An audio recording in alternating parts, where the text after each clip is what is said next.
ओम नमः शिवाय मित्रों, बड़ों को प्रणाम और छोटों को प्यार। हिंदू पंचांग के अनुसार प्रत्येक माह में कृष्ण पक्ष और शुक्ल पक्ष की त्रयोदशी तिथि पर प्रदोष व्रत रखा जाता है। इस तरह से हर माह में दो प्रदोष व्रत आते हैं। प्रदोष व्रत भगवान शिव को समर्पित है। प्रत्येक प्रदोष व्रत का नाम सप्ताह के दिन के अनुसार होता है और इसके फल की प्राप्ति भी उसी के अनुसार बढ़ जाती है। प्रदोष व्रत के दिन व्रत रखकर शिव जी के साथ माँ पार्वती की पूजा की जाती है। इस दिन व्रत करने से भगवान शिव के साथ माँ पार्वती की कृपा भी प्राप्त होती है और वे आपके समस्त संकटों को दूर कर देते हैं। इस व्रत को करने से भगवान शिव प्रसन्न होते हैं और आपके परिवार में सुख शांति व समृद्धि आती है। इस व्रत को करने से रोग ग्रह दोष कष्ट पाप आदि से मुक्ति मिलती है। इस दिन भगवान शिव की पूजा सायंकाल में की जाती है। प्रदोष व्रत के दिन स्नानादि के बाद साफ हल्के रंग के कपड़े पहने भगवान शिव के सामने घी का दिया जलाएं और 108 बार ओम नमः शिवाय मंत्र का जाप करें। शाम के समय प्रदोष काल में भगवान शिव को पंचामृत दूध दही घी शहद और शक्कर से स्नान कराएं। उसके बाद शुद्ध जल से स्नान कराकर मौली चावल धूप दीप से पूजन करें। भगवान शिव को सफ़ेद चावल की खीर का भोग लगाएं।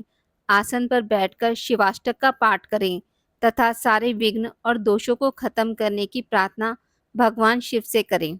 चलिए सुनते हैं शनि प्रदोष व्रत की कथा। प्राचीन काल में एक नगर सेठ थे।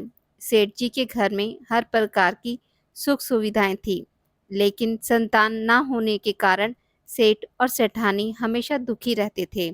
काफ़ी सोच विचार करके सेठ जी ने अपना काम नौकर को सौंप दिया और खुद सेठानी के साथ तीर्थ यात्रा पर निकल पड़े। अपने नगर से बाहर निकलने पर उन्हें एक साधु मिले जो ध्यानमग्न बैठे थे। सेठ जी ने सोचा क्यों ना साधु से आशीर्वाद लेकर आगे की यात्रा की जाए। सेठ और सेठानी साधु के निकट बैठ गए।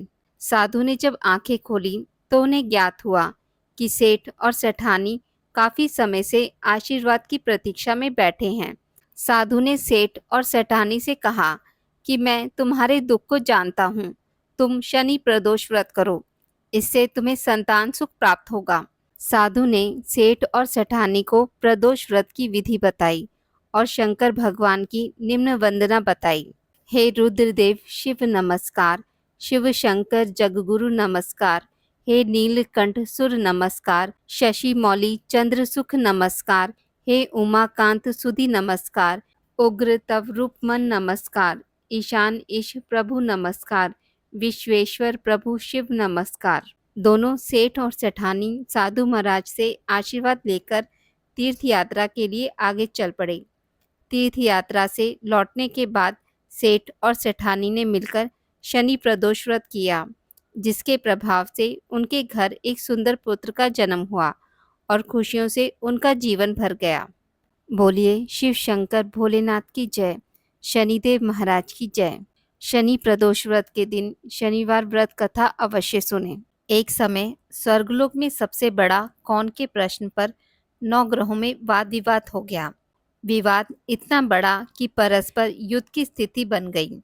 निर्णय के लिए सभी देवता देवराज इंद्र के पास पहुँचे और बोले, हे देवराज, आपको निर्णय करना होगा कि हम में से सबसे बड़ा कौन है। देवताओं का प्रश्न सुनकर देवराज इंद्र उलझन में पड़ गए।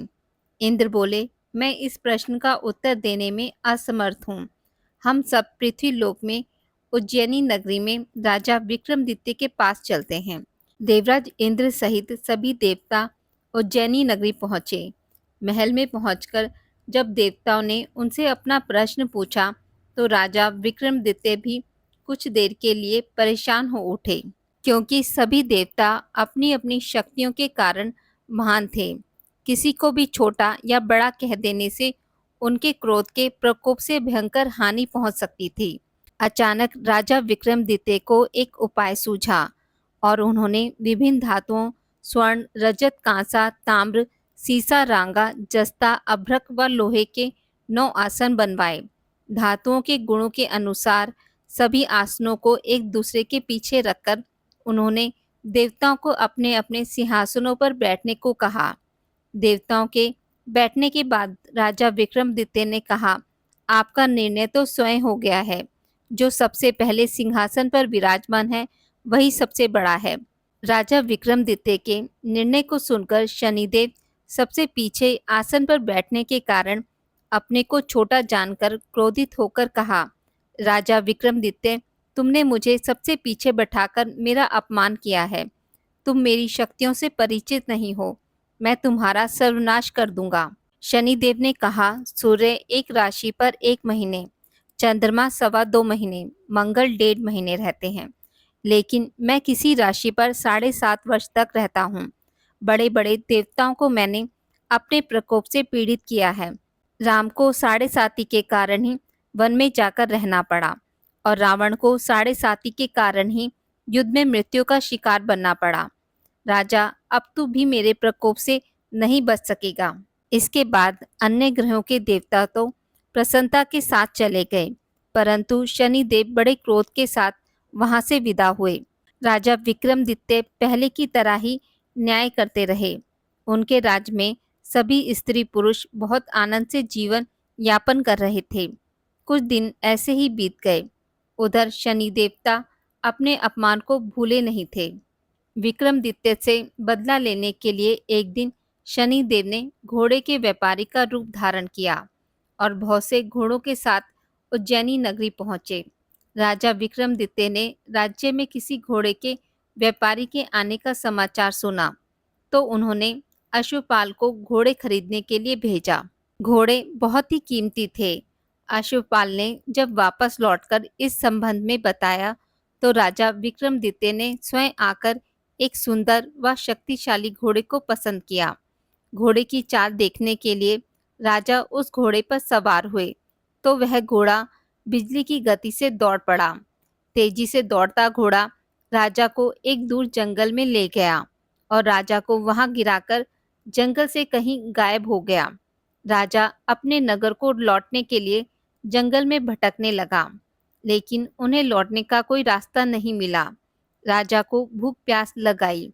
बहुत घूमने पर उसे एक चरवाहा मिला। राजा ने उससे पानी मांगा।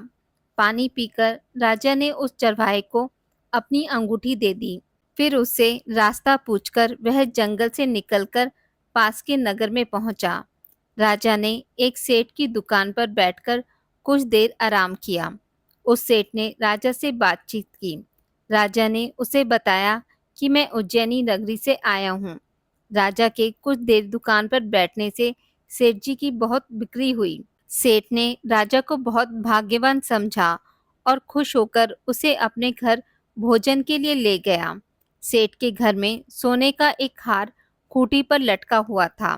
राजा को उस कमरे में छोड़कर सेठ कुछ देर के लिए बाहर गया।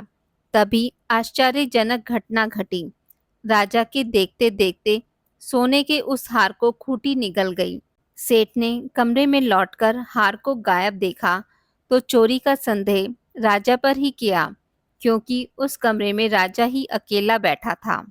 सेठ ने अपने नौकर से कहा कि इस परदेसी को रस्सियों से बांधकर नगर के राजा के पास ले चलो। राजा ने विक्रमादित्य से हार के बारे में पूछा तो उसने बताया कि उसके देखते ही देखते खूंटी ने हार को निगल लिया था। इस पर राजा ने क्रोधित होकर चोरी करने के अपराध में विक्रमादित्य के हाथ पांव कटवाने का आदेश दिया। राजा के हाथ पांव काटकर उसे नगर की सड़क पर छोड़ दिया गया। कुछ दिन बाद एक तेली उसे उठाकर अपने घर ले गया और उसे अपने कोलू पर बैठा दिया। राजा आवाज देकर बैलों को हाँकता रहता। इस तरह तेली का बैल चलता रहा और राजा को भोजन मिलता रहा। शनि के प्रकोप की 7.5 पूरी होने पर वर्षा ऋतु प्रारंभ हुई। राजा विक्रमादित्य एक रात मेघ मल्हार गा रहा था कि तभी नगर के राजा की लड़की राजकुमारी मोहिनी रथ पर सवार उस तेली के घर के पास से गुजरी। उसने मेघ मल्हार सुना तो उसे बहुत अच्छा लगा और दासी को भेजकर गाने वाले को बुला लाने को कहा। दासी ने लौटकर राजकुमारी को अपंग राजा के बारे में सब कुछ बता दिया। राजकुमारी उसके मेघ मल्हार से बहुत मोहित हुई, अतः उसने सब कुछ जानकर भी अपंग राजा से विवाह करने का निश्चय कर लिया।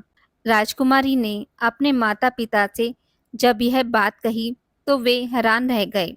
रानी ने मोहिनी को समझाया, बेटी तेरे भाग्य में तो किसी राजा की रानी होना लिखा है, फिर तू उस अपंग से विवाह करके अपने पांव पर कुल्हाड़ी क्यों मार रही है। राजकुमारी ने अपनी जिद नहीं छोड़ी। अपनी जिद पूरी करने के लिए उसने भोजन करना छोड़ दिया और प्राण त्याग देने का निश्चय कर लिया। आखिर राजा रानी को विवश होकर अपंग विक्रमादित्य से राजकुमारी का विवाह करना पड़ा। विवाह के बाद राजा विक्रमादित्य और राजकुमारी तेली के घर में रहने लगे। उसी रात स्वप्न में शनिदेव ने राजा से कहा, राजा तुमने मेरा प्रकोप देख लिया, मैंने तुम्हें अपने अपमान का दंड दिया है। राजा ने शनिदेव से क्षमा करने को कहा और प्रार्थना की, शनिदेव आपने जितना दुख मुझे दिया है अन्य किसी को ना देना। शनिदेव ने कुछ सोचकर कहा, राजा मैं तुम्हारी प्रार्थना स्वीकार करता हूँ। जो कोई स्त्री पुरुष मेरी पूजा करेगा, शनिवार को व्रत करके मेरी व्रत कथा सुनेगा, उस पर मेरी अनुकंपा बनी रहेगी। प्रातःकाल राजा विक्रमादित्य की नींद खुली तो अपने हाथ पांव देखकर राजा को बहुत खुशी हुई। उसने मन ही मन शनिदेव को प्रणाम किया। राजकुमारी भी राजा के हाथ पांव सही सलामत देखकर आश्चर्य में डूब गई। तब राजा विक्रमादित्य ने अपना परिचय देते हुए शनिदेव के प्रकोप की सारी कहानी सुनाई। सेठ को जब इस बात का पता चला तो दौड़ता हुआ तेली के घर पहुंचा और राजा के चरणों में गिरकर क्षमा मांगने लगा। राजा ने उसे क्षमा कर दिया, क्योंकि यह सब तो शनिदेव के प्रकोप के कारण हुआ था। सेठ राजा को अपने घर ले गया और उसे भोजन कराया। भोजन करते समय वहां एक आश्चर्यजनक घटना घटी। सबके देखते देखते उस खोटी ने हार उगल दिया।